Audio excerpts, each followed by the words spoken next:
Hello, and welcome to the mentorDINO podcast. I'm your host, Caitlin Rosier. I am an architect and founder of mentorDINO. Join me each week as I speak with amazing professionals in and around the architecture, engineering, and construction industry, as we are all part of a larger interconnected community.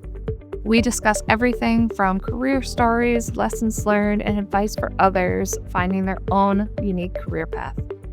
Thank you to all of our current subscribers, and if you're new, welcome to the conversation. And if you like this episode, please do me a favor by hitting subscribe, like, or share it with a friend. It really helps others be able to discover this resource and support them on their own unique career journey.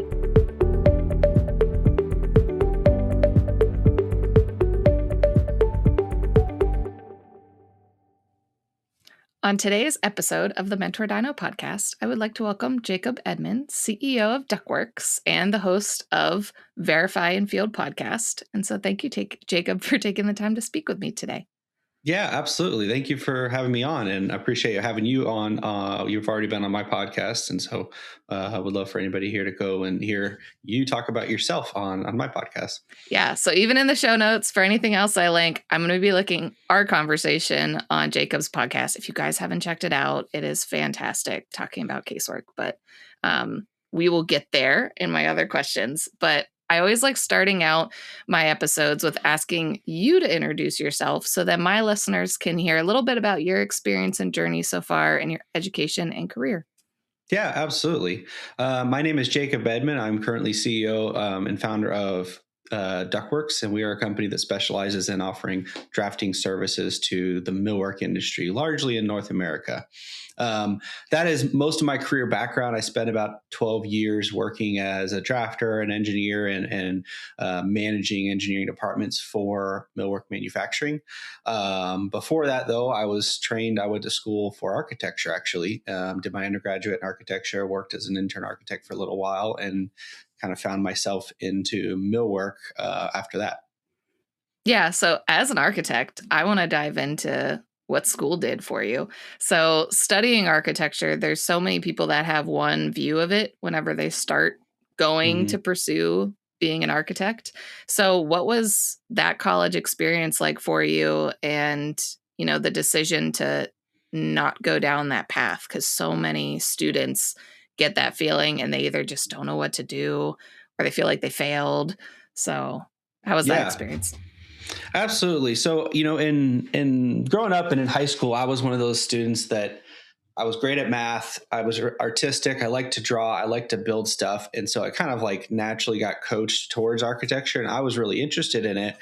And I didn't find out till after I went to architecture school, really what I was interested in. I really liked seeing the fruits of my, the engineering, the thought, the design coming to actually being built.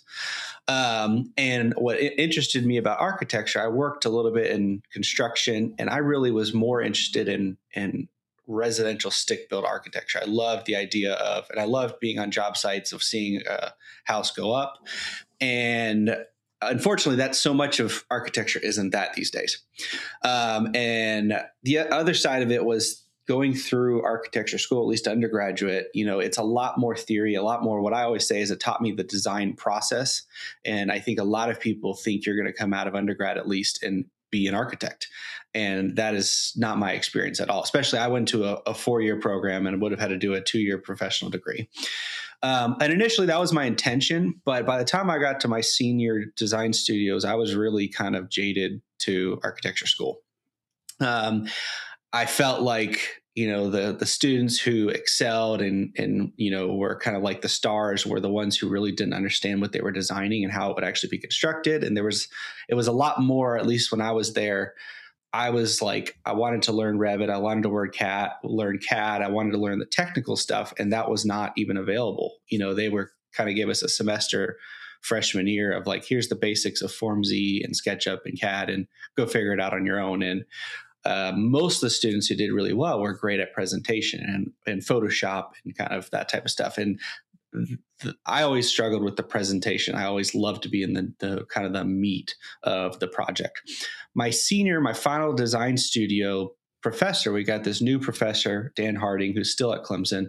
And that was the first design build studio I had, where our first project was a sculpture, a kinetic sculpture. And that was my first taste of like, oh, this is what I'm missing, was being able to get hands-on, being able to fabricate. And I just realized, for me personally, I really like needed that rapid progression from, we design something, we go through the process of like, what is the prompt? What is the design problem? We come up with something, and iterating and building. And during this time, I actually was interning for an architect in Greenville, a woman who was a solo architect studio, and I was just an intern helping her with drawings. And I kind of got frustrated with how many projects we would do and how little of them I got the opportunity to see in person.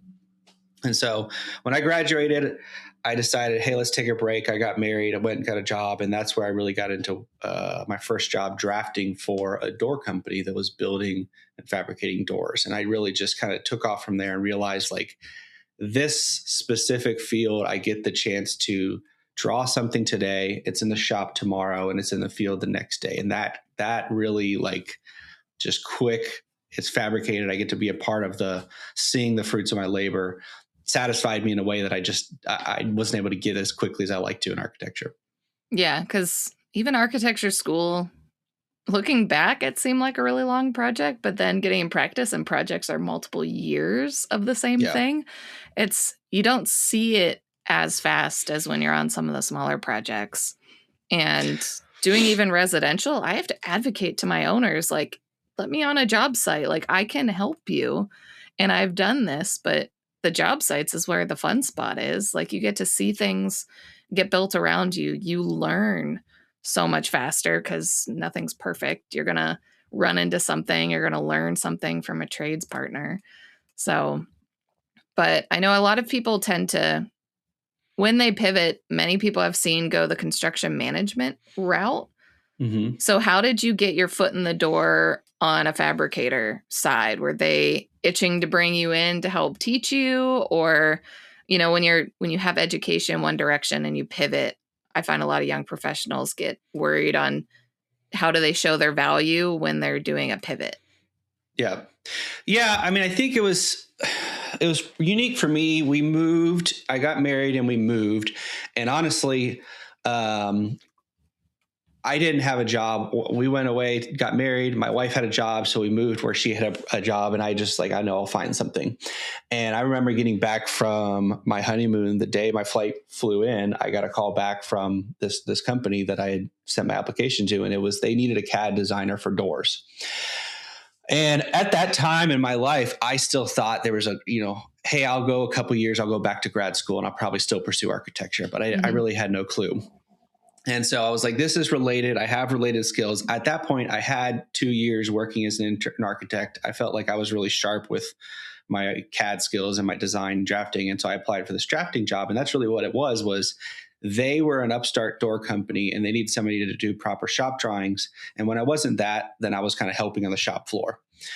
And that was a good mix that was interesting to me. I had woodworking skills. I had work construction. And what it evolved into was I got really efficient, put systems in place for drawing the doors to where I had a lot of extra time to help in the shop floor.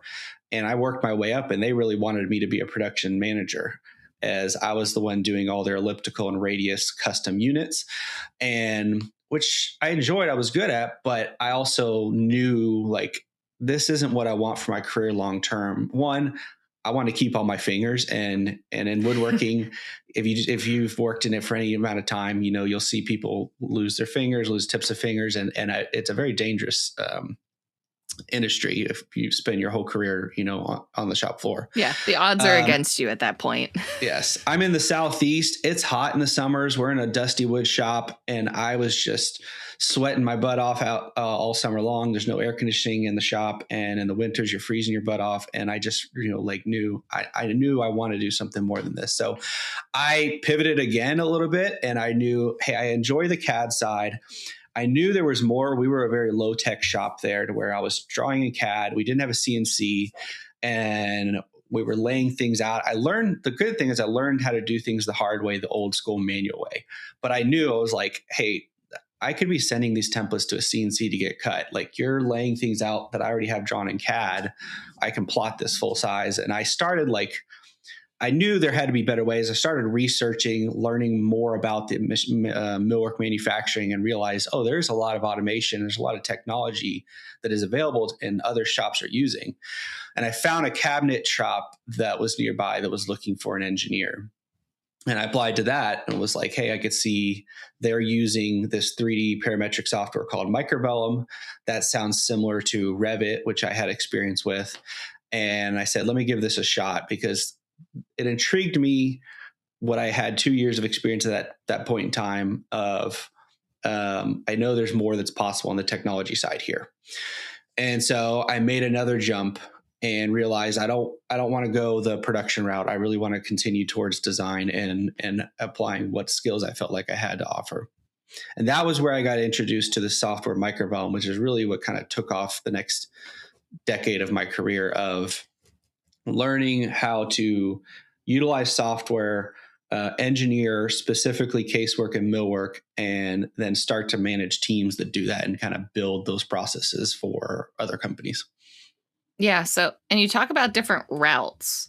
So if you go down the fabrication direction, what are those routes? Because it almost sounds like on the construction side, like the project manager role versus a superintendent role.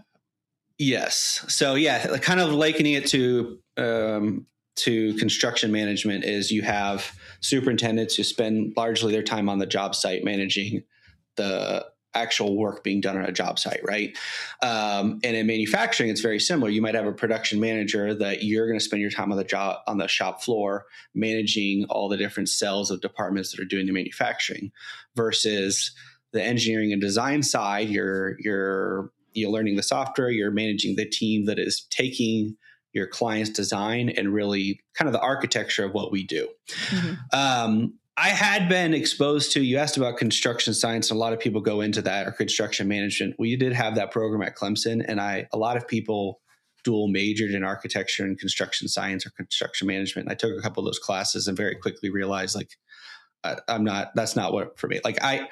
What I loved about architecture when I went into it and what I felt like was good at was, learning the design process. And really what it taught me was being able to help a client who comes to you with a design problem. And usually the way they present their problem to you is in the form of what they think is their solution. So they may come to you and say, hey, I really want to design a house that looks like this.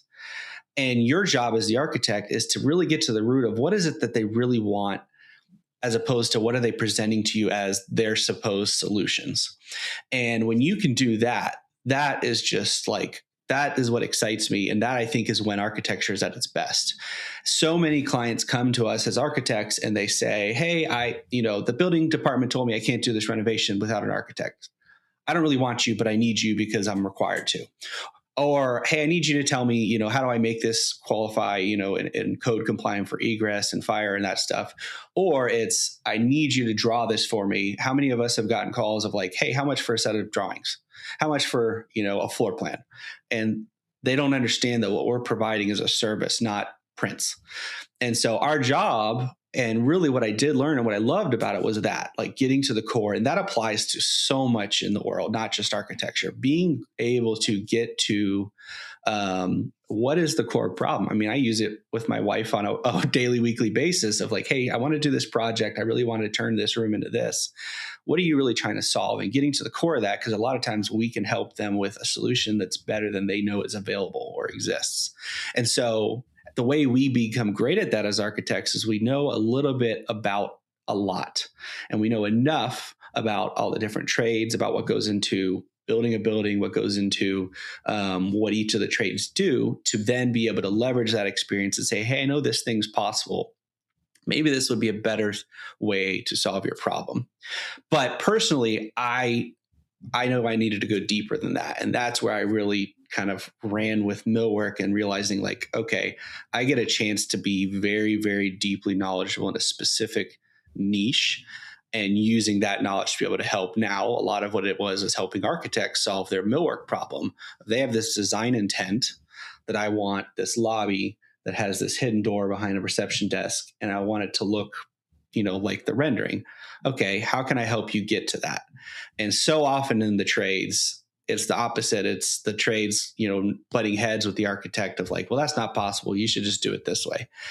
And where music happens is when we're able to come in a line and say, hey, look, I understand what you're trying to get to, and I can help you get there in a better way than you know is possible.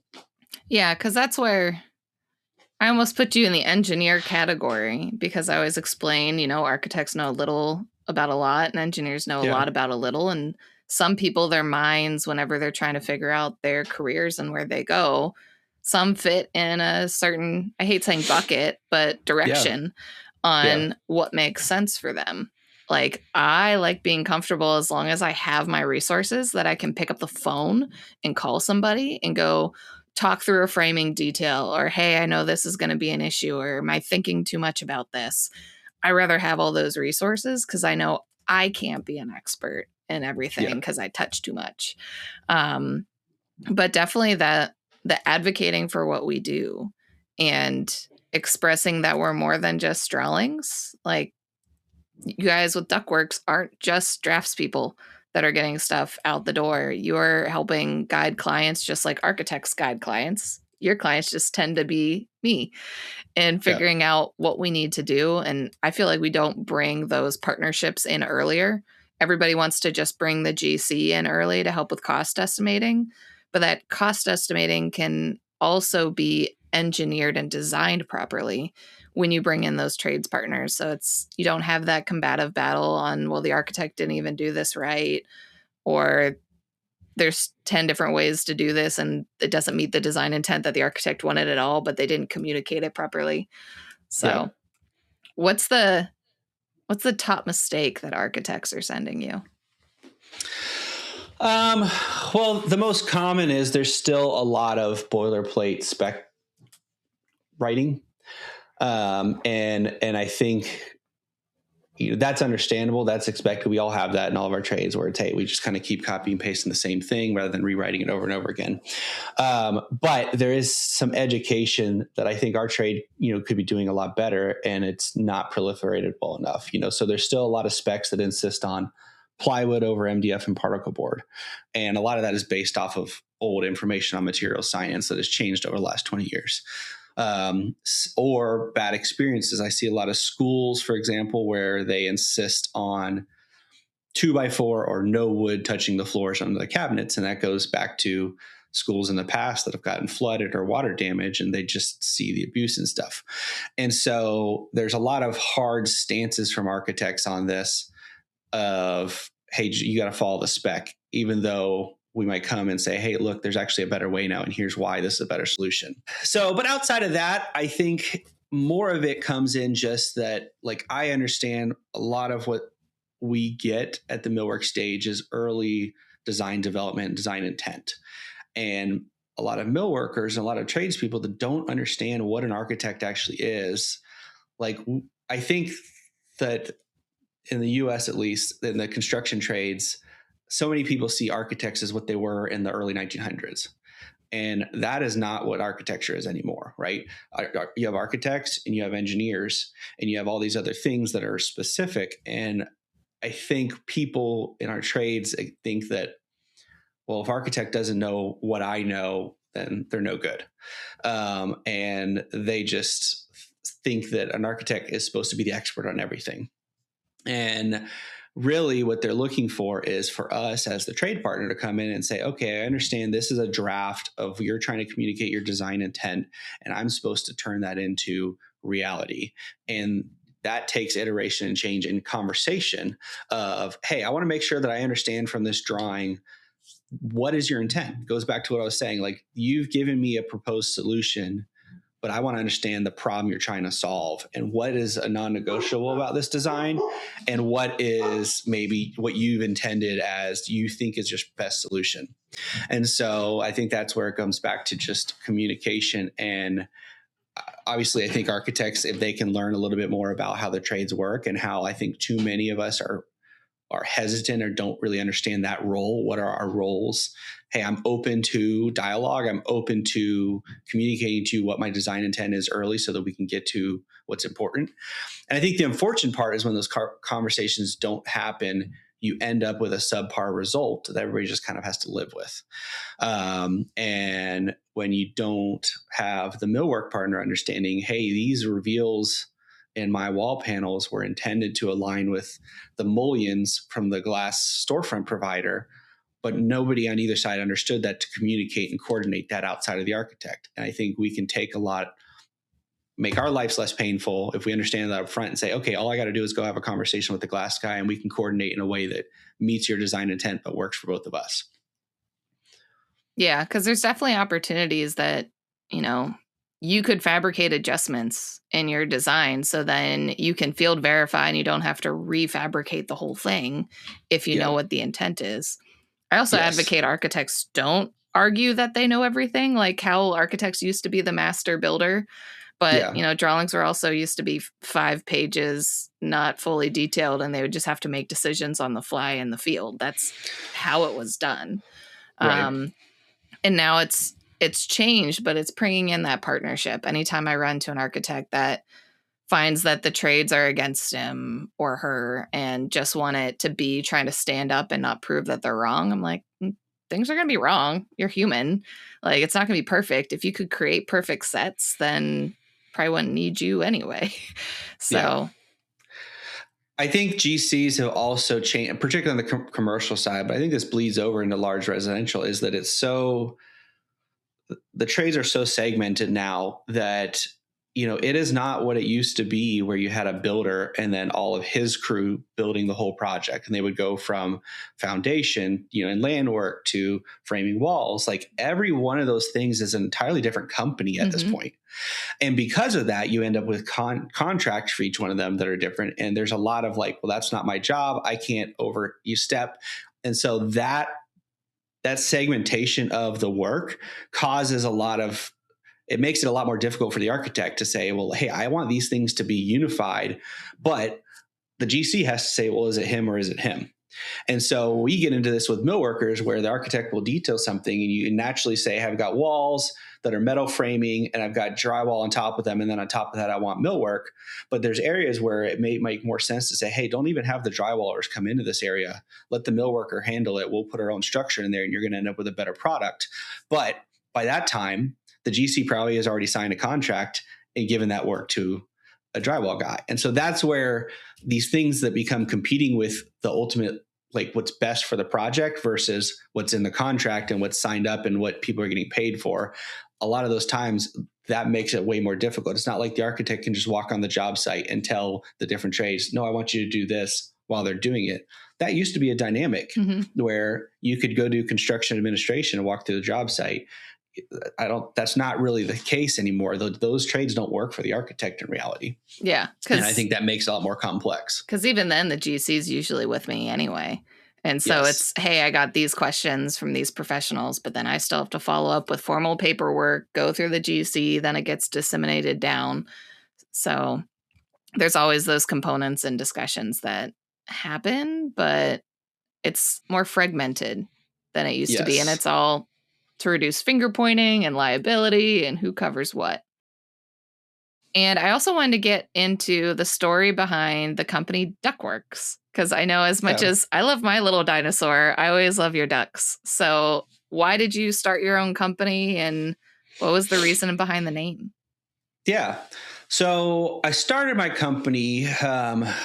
Before this, I was at a company that my job was integrating the engineering departments across manufacturing facilities. So I worked for a company, USA Millwork, and we were acquiring millwork manufacturers across the U.S. and integrating them into a nationwide presence.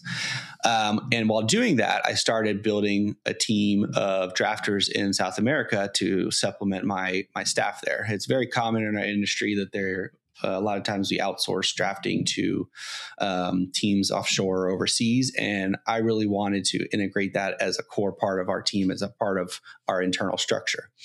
So I did that for about 4 years, and then that company decided to sell off. And so my time there was ending, and I had this team of 20 people in Bolivia that I trained and developed to do drafting for Millwork.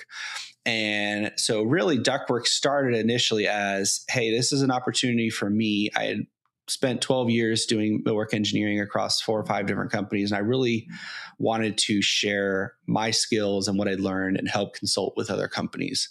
And at the same time, I wanted to keep these drafters that I'd trained working and see if I could offer their services to the industry. So as far as why I started Duckworks, it really kind of came as a result of like, hey, my job at this company was ending and the team I had built, their job was ending. And I started reaching out to the industry and said, hey, if I had people that are sitting and trained on microvellum and millwork drafting, could you use them? And everybody was saying yes. So I started selling their services and contracting jobs that we could do for other companies while I would go and do consulting.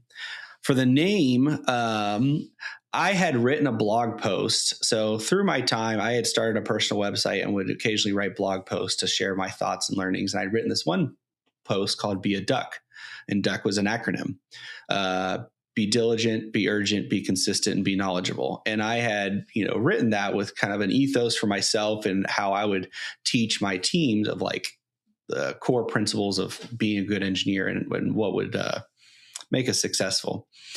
But I remember that one of my drafters, she found it and thought it was hilarious. Hey, Jacob has a blog post, and he wrote this blog post called Be a Duck. That, it became kind of this meme within my department. Well, that stuck with me as like, well, but they remembered it. Be a Duck was memorable.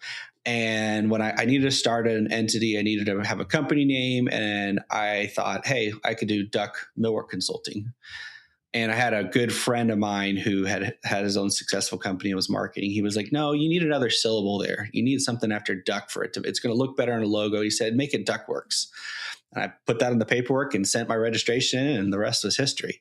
And it just turned out that it's very, easy to make a lot of great content and, for marketing from Ducks and my team. Every time we onboard a new team member, they get to pick from a big bucket of rubber ducks, their own personal rubber duck. I've got plethoras of ducks now around my house, and my kids have these little plastic ducks that they always leave and hide places. So it's kind of taken on a life of its own, but it really just started with that acronym of diligent, urgent, consistent, and knowledgeable.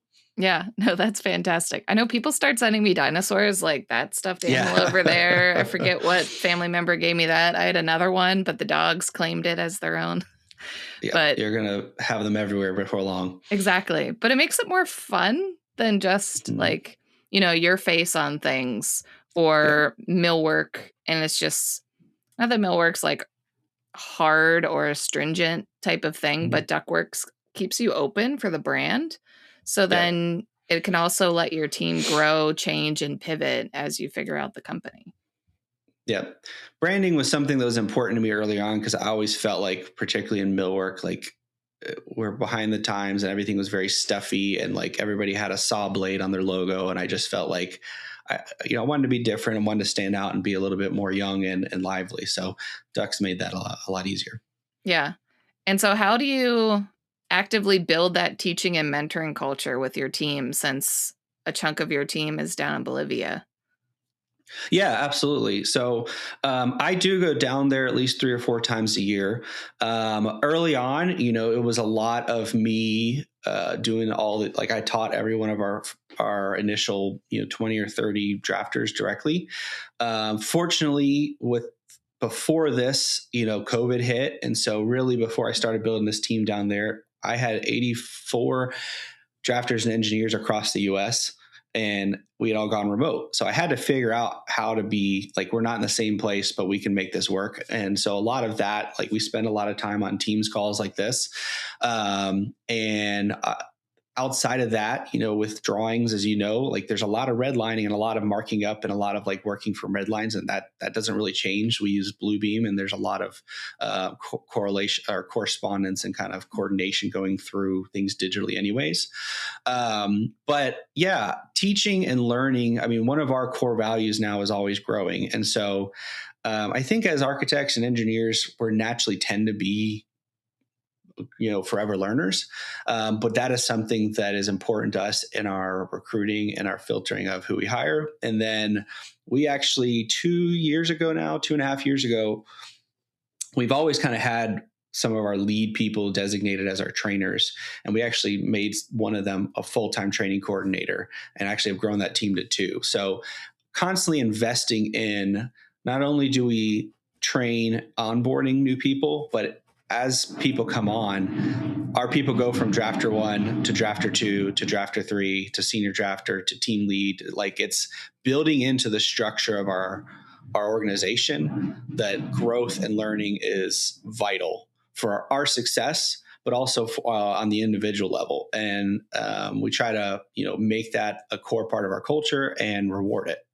Yeah. And there's a key part that there's a lot of overlap with the architecture side and firms struggling. So I hear a lot of firm owners and firm leaders saying, where's all the talent at? I can't find good talent. Where can I go to find it? And I always advocate to them, it's not so much a talent gap, it's a training gap. You don't have the training systems set up to train them. And just because their schooling is different than what your schooling was 20 years ago, the fact that architecture stayed very old school, that you better be sitting next to somebody and that somebody better be a great mentor, and that's how you're going to learn. And if not, you're kind of screwed. But it's a training gap that doesn't happen. It's not so much that there's not talent out there if you don't train them to do it properly. So do you have any advice for firms? Because you're creating a talent and training coordinator. Like, architecture firms don't have that position. Even in the mega firms of Gensler, Stantec, I don't see that unless it's an HR person that doesn't know the AEC industry and how to put things together. Yes. I mean, you hit it on the head, and I hear that constantly. We have a huge workforce talent drought in millwork and the trades at large, right? And anytime I hear an owner or leader say, I can't find good talent, like, I know you don't know how to train people. And because it's very ancestral of, hey, we're just going to keep stealing senior talent from each other. And all that does is, one, you guys are driving up the market of how much it costs for senior talent. And 2, those people are eventually retiring, which is what's happening for us. The majority of our engineers and drafters in this industry are nearing or already hitting retirement age faster than we're bringing people in. I think architecture, probably has benefited from that. It is a very romanticized trade and industry, and there's you've got university programs across the US that are training talent for you in theory. But even I remember when I was in architecture school, it was like all my engineering friends would go have internships that were like coordinated by the school, and they would get paid internships, and I was having to fight and scrape by to go find somebody that would let me draw for them as an intern architect, right? And then I would hopefully get through my 4 years, go do 2 more years, and then I would have to do 7 years of ARE and IDP, and it was like the onus is all on us as the individual, and we have to just want to be an architect so bad that we're willing to put in the time to hopefully make 60 grand a year and slave it out, and it's like, it doesn't have to be that way. And I think architecture and my trade as well would have a much higher success rate if companies invested in developing people. And I noticed this early on, even when I started going from millwork shop to millwork shop, is I was quickly, I would be at a small shop and they'd say, hey, we need an engineering manager. You want to be our engineering manager? And so I would start onboarding people and realize we have no onboarding process.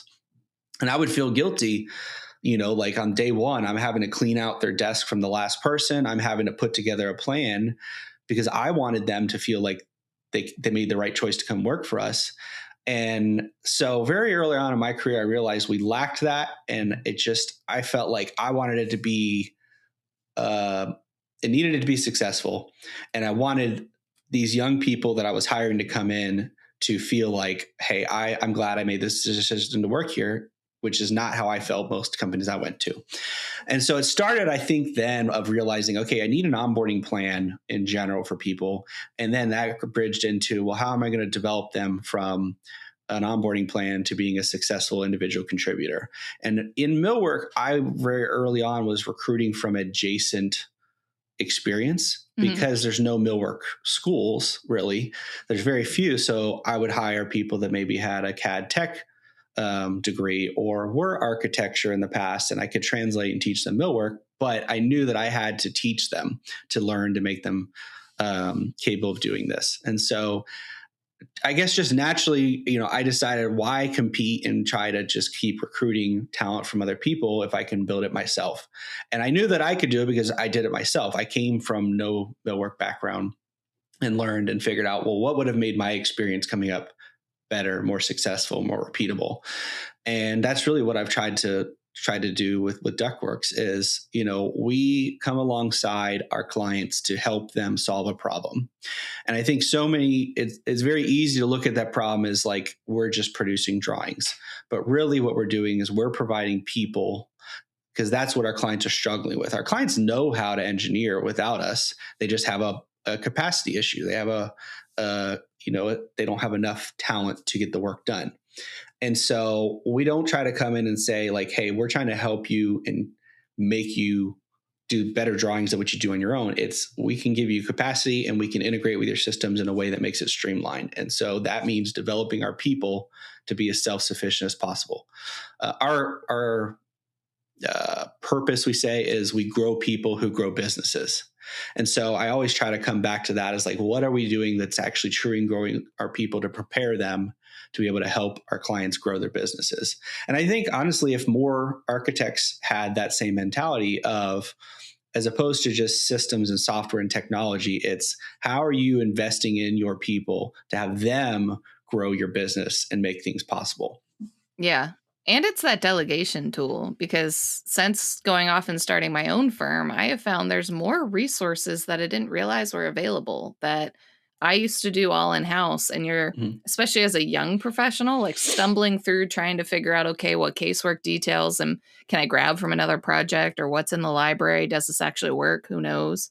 But there are so many manufacturers that do that for free that it's okay. I can delegate that to you. I can get drawings and either put it in my set or put it in as an addendum or any other supplemental materials. But then I don't have to go spend the time and the effort to go design it, but it's having those conversations. So it meets the design intent. It's already engineered properly and it's got the proper details. So then I can go spend my time on other design elements that need more work, or bringing in the trade partners to go through, hey, something crazy design we want to hit. What is the way to approach it to then work through the details early rather than spinning your wheels? But like, I've got 2 great kitchen manufacturers now that, hey, if I've got a kitchen for a big house, I just send it to them. Be like, here's the general layout. I don't like my cabinets anyway. It's just placeholders, but here's where appliances need to go based on workflow. Go. And then I can go work on something else. Or if I need a custom design, I know the owner of a millwork shop across the river from me that I'm going to hop over and go to his shop. And it's like, hey, we're going to go figure this out together, rather than me go try to design it over and over again, which is what I was taught to do in an architecture firm. I'm like, there's better ways to do this and to have more fun with it. I'd rather be in a shop figuring out how it's fabricated than sitting behind a computer all day. So, I think that's something that, for all the flack we can give GCs, something that they have become excellent at is networking and delegating. And their whole business model, most GCs, is everything gets delegated, right? And everything gets, managed through that delegation of, okay, this person's taking care of the structure. All right, that's taking care of the project engineer. That's, is going to be managing them. We've got the other contractor do this. Architects used to be that, and it was, you had 3 guys that could do kitchens. You had 4 guys that did this, and you had a relationship with them. Architects are great at networking. And I think that, though, in a lot of ways, the way that the construction industry has gone is we've let that be taken away from us of, we just have to kind of fit in this corner of codes and compliance and egress and BIM. And no, like you guys can drive, and I think use that internally of like, okay, I've got the guy who trains people. I've got the guy who handles our BIM, our VDC. I've got the team, and investing in your people as well as your external resources, like you said, to be able to delegate these things. And that's when an architect, I think, is at their best, is they have the big picture and they're managing and delegating resources towards that big picture. And that's where I feel like my goal as a business owner now is to be the architect of my business's future of, okay, I need to be finding people for the key roles, sales, estimating, operations, and developing them to be leaders of that function and executing my vision for the business. I think that's the same thing an architect on a project is ideally.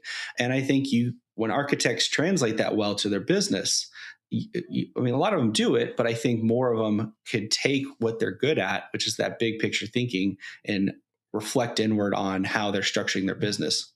Yeah, I feel like they are too structured to try to stay in their lane when it's like, I love being a business owner, and I can see it from the architect's standpoint on all these different entities. And some architects aren't good at seeing that. And also some architects don't want to project manage through the whole project. But then I look at those architects, I'm like, well, you could just go be a draftsperson, because if you don't want to do that people management and different entities, then that makes the view of an architect even more narrow to you only do drawings. And it's more they're trying to hold on to something that's not working for their career rather than shifting. So for you, I would grab all the architects that just want to draft. Yeah. That's a great marketing tactic to grab people. And then they get a rubber duck. Yeah. Yeah. But I know you also volunteer with the Architectural Woodwork Institute, AWI, for anybody.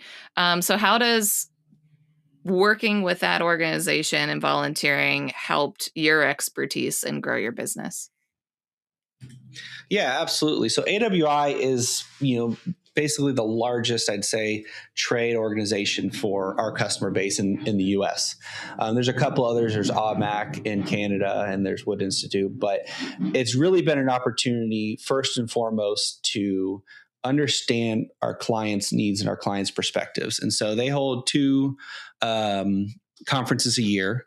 And those alone are just a great opportunity to get face time with our customers and the leaders and owners of the businesses that we work for. Understand what are their needs, what are their pain points. 2 is to be able to volunteer and kind of help. I'm on a committee for technology task force where we do some presentations and educating them on technology. And so helping them of like, how can I help you help us? And vice versa, of like, what are ways that technology is evolving in our industry, software, machinery, that can help them see what the future's coming, but also like, hey, how could you kind of modernize to adopt some solutions that get you to the next level? And I think it's really just that relationship building with them, of building rapport, getting face time. And that's really what's key for me is understanding who our clients are at a personal level, what are their current pain points, and how can we be adjusting and growing to where we're actually helping them attack what their biggest pain points are. And I think understanding their perspective of, it's very easy as a business owner to be very self-centered and like, well, how do I get more business? How do I get more money? How do I get more of what I want to sell? And the key to that is really understanding what your client's needs are and how can I solve a problem? How do I add more value? The money will come, the work will come. And I think if 2 is awareness, is people need to know you exist and know what problem you're solving and know that what problem for them you're helping them solve. It's not that, hey, we're great at what we do. Duckworks is the best at drawings. You should hire us because we're going to do great drawings for you. No. You partner with Duckworks, we're going to help you make your project successful. We're going to help you be the hero of your own story. We're just a guide that's coming a long way to help you towards your goals. Our goal is to help you meet your goals. And so I think it's really being kind of having that fly in the wall of like, this is what our customers, they're there to meet with other people that are owners of the same businesses as each other And I'm just there as an opportunity to kind of learn what their pain points are and how I can maybe help them solve them. Outside of that, I think they do. AWI writes standards for our industry, which now they're an anti-AWI standard. So it's the standards by which all of our clients manufacture, and being a part of being more knowledgeable at that so that I can kind of help come alongside and educate my customers on that and be a guide towards, hey, look, I know this seems difficult to understand, or maybe you're new to this. I'm going to help you through it and make it very simple and easy as possible. I think similarly, like an architect understands the building codes, your customers have to be compliant with them. But they don't know them. They don't educate themselves on them. And so our job is to be a guide to kind of help them through, hey, look, I understand it. I'm going to help you get to the result you need from this.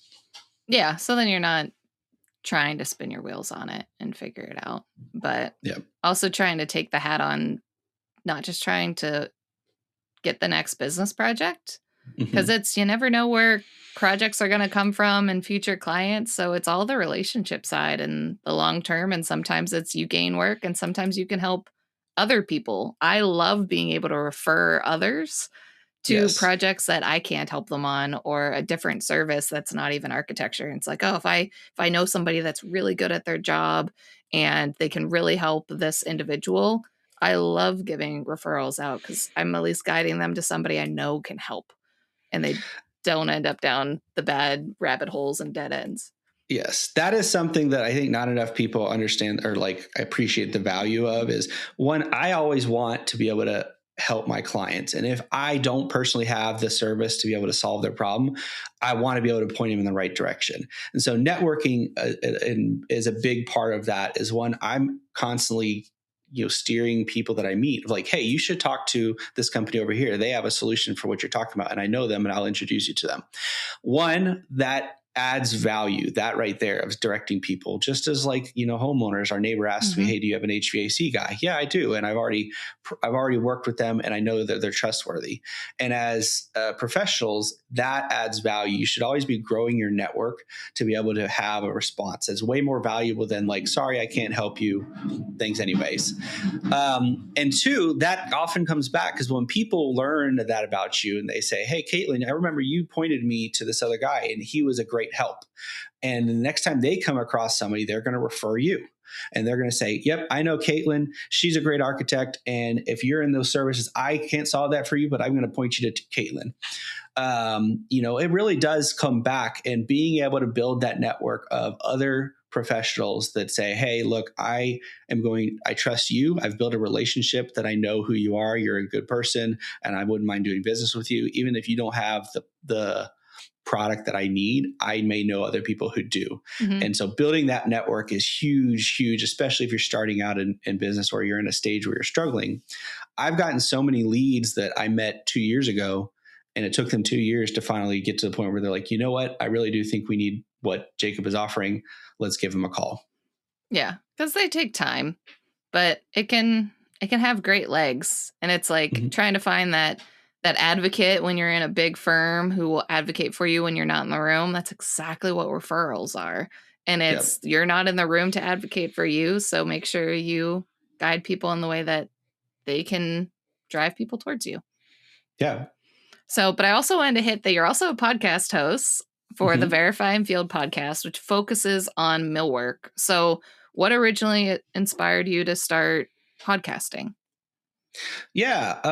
So, I during my years where I was an individual contributor, I listened to podcasts all day while I was doing drawings and working and stuff. And I felt like I was always listening to things that were like construction or somewhat adjacent, but felt like there's nothing that's just what we do. And I felt like there was this void that I wanted to be able to provide that resource for the young Jacob of, okay, there's other guys that are like me 10 years ago that are getting into this industry and they want to know what other people are doing there. And I remember the first company I worked at didn't have a lot of resources. I didn't have access to, I would Google my software and there was nothing. And I would search for videos on YouTube or anything. And I felt like as an architect, I remember there's so many forums, so many resources of Revit or AutoCAD or Rhino, the software I was using had so much, and there's tons of people talking heads about it that I was learning. I felt like I had access to it. So I wanted to create that as a resource of like, hey, we have our own thing. And outside of that, as we started to grow, I realized like I just can't get FaceTime with everybody. And that was an opportunity for me to start to build rapport with somebody that I didn't get a chance to meet in person. And so a lot of times I knew very early on, like, hey, if I get a meeting in person, or if I get you on a video call like this, I can earn your trust to at least know that I'm competent. I'm somebody you would be willing to do business with if I have the solution for you. But outside of that, if people just go to your website, or people just see, a referral, like it's harder to bridge that gap. And so the podcast I felt was a way for me to for potential prospects and clients in the industry to feel like they've had a conversation with me before they did. Mm-hmm. And so it was a easy way that now, people in this industry at least have heard of us. They can quickly go and see a podcast, say, oh, that's who Jacob is. I hear him talk. He knows what he's talking about. And the podcast isn't a sales tool for Duckworks, but it's a networking and trade, kind of a trust tool. Mm-hmm. Outside of that, I love this. I love getting to talk to people. And, when I get to have a conversation, I get to hear people like you, your stories. And I feel like that is something that I wanted to have be a bigger part of our industry is the individual personal level of sharing stories, because everybody that's in construction or the trades, especially in millwork, has a very unique story. And I feel like as individuals, it's very easy to feel isolated. Like I'm the only one that kind of is in this position, is in this industry, and I don't know how to connect. And after this, so many people will reach out and be like, hey, look, I listened to your episode about that. And I identified with it so much with that person. And I learned from the person that I just asked them questions. I didn't teach anything. Yeah. So it's become like just something that I enjoy, getting the opportunity to hear more stories about people in the industry, as well as, it raises awareness and allows me to build trust with people that otherwise might not feel like they could reach out to me. Yeah. So how can architects leverage your team? Can we reach out to help on design process? How does that integration work? Yeah, absolutely. I mean, generally, we work through the millworkers themselves. We have done work directly with architects. And I think one is, if you're an architect and you're either designing a millwork for a space and you feel like, I know that I don't know enough to make this what the millworker should build, but I don't know who to reach out to. I would love to be able to have that conversation, help you through that design process, because you may not have control over who the GC is going to sub it out to, but we can help you with making it more build friendly from the beginning, or even just navigating that process of from the millwork manufacturer side. What are they going to be sending you? How can you make it more streamlined? A lot of it is, like you mentioned before, a lot of architects I feel like are building their own libraries, building their own families in Revit, and kind of just trying to figure it out as they go. There are resources, there are manufacturers that build families of things. So we've helped, for example, there's companies that make custom paneling solutions, and we've made families for them that are accurate to how it's going to be manufactured, that architects can download and import. So would love to be able to have those conversations to see how we can help you make your models more manufacturing ready from the start, or at least ready for coordination. We've started doing more jobs, especially large scale sporting environments seem to have BIM requirements from the GC or from, like, especially if there's a government contract for it. So like there's a large NFL stadium where we helped the manufacturer of millwork handle the BIM coordination. Really almost none of millwork providers have that skill in-house or have that talent in-house. Mm-hmm. But as it's becoming more required, that's how we've been helping not only do the shop drawings for the manufacturer to build off of, but help with the coordination of the BIM. Because that is a whole new world for most millwork manufacturers is, I've got to put my scope into a BIM model. How do I send that to the architect? And every project is a little bit different, but that is something that we've been able to help with, is coordinating between the architect and the GC for their centralized BIM model to get the millwork scope in there. Yeah, because from the manufacturer side, if you've got a BIM model on your website and I can hit download, then it's a lot quicker for me to spec you because it was easier for me to integrate it into the model. But Yes. I always find if architects can make a better drawing set, you want the bids as tight as possible, but at least if the millwork has been designed and engineered properly, when you send that out to bid, you're not getting it and saying, well, what do they actually want to do here? This isn't consistent between the specs, or this doesn't even make sense. We'd have to re-engineer that. And if 3 different subs are re-engineering, you can re-engineer it in different directions, and then the prices all end up out of whack. So if we can make better documents and better details, then you can get better pricing. It can understand everything, and then it would save you guys time on shop drawings because you wouldn't necessarily have to re-engineer it. So, and a lot of times it's like minor stuff that trips everything up of, one, like putting fillers and or thinking about like, okay, I need space for the door to open. I need space for hardware to clear each other. Stuff that isn't visible at the stage when the architect's designing it. But when you get into actual field dimensions and coordinating for plumbing, and there's stuff like that we would absolutely be able to help with pointers up front to, hey, you might want to think about this, and this is going to make it go smoother when the manufacturer is giving you their shop drawings for approval. Yeah, exactly. And I always like wrapping up my podcast with this final question. And it's, what advice do you have for young professionals just starting their career? I would say it's find ways to add value, and you will never be without work. And so a lot of times that might look, I think when you're starting out in your career and you're getting in, you're trying to prove you're competent and obviously learn and kind of show like, hey, I know something.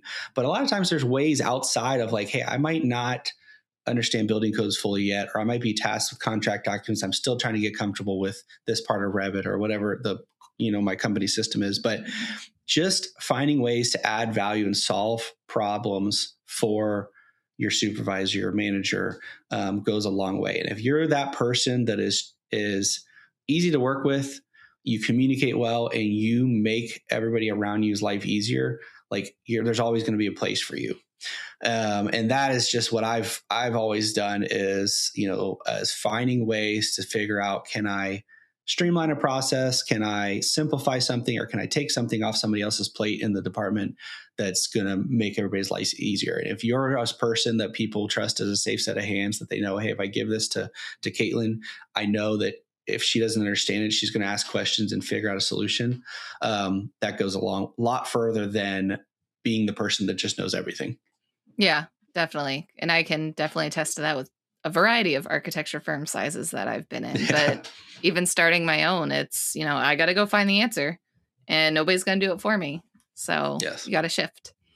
Now, if anybody wants to get a hold of you, or best way to reach out to you, where can they find you? Yeah, I'm active on LinkedIn. You can find me just Jacob Edmond. Also, if you search Duckworks, DUCKWRORKS. Our website is duckworksmw.com, MW as in Millwork. And on there, you can book a call with me. You can contact me directly. You can see our podcast, some of our blog posts, and a little bit more about what we do at Duckworks. Follow us on all the socials. We have TikTok and Instagram and everything, and our team does a lot of great content that shares a little bit more about what we do, and would love to have you be a part of that. Awesome. And I'll put all the show notes below, plus my episode on your podcast. So if you do need a quick link over to the podcast, definitely check it out. You have some great guests over there. Yes. So awesome. Thank you, Jacob, so much for taking the time to speak with me today. Yeah. Thank you for having me on, Caitlin. And I appreciate everything you're doing.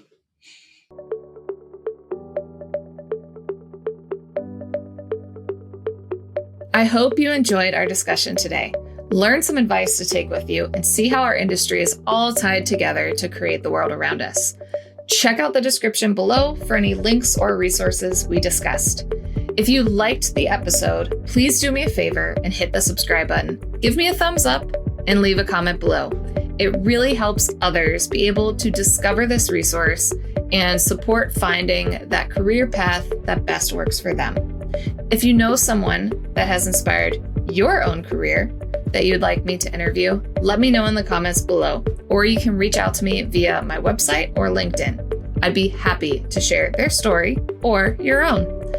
Thank you again, and I cannot wait for the next career story I get to share with you next week.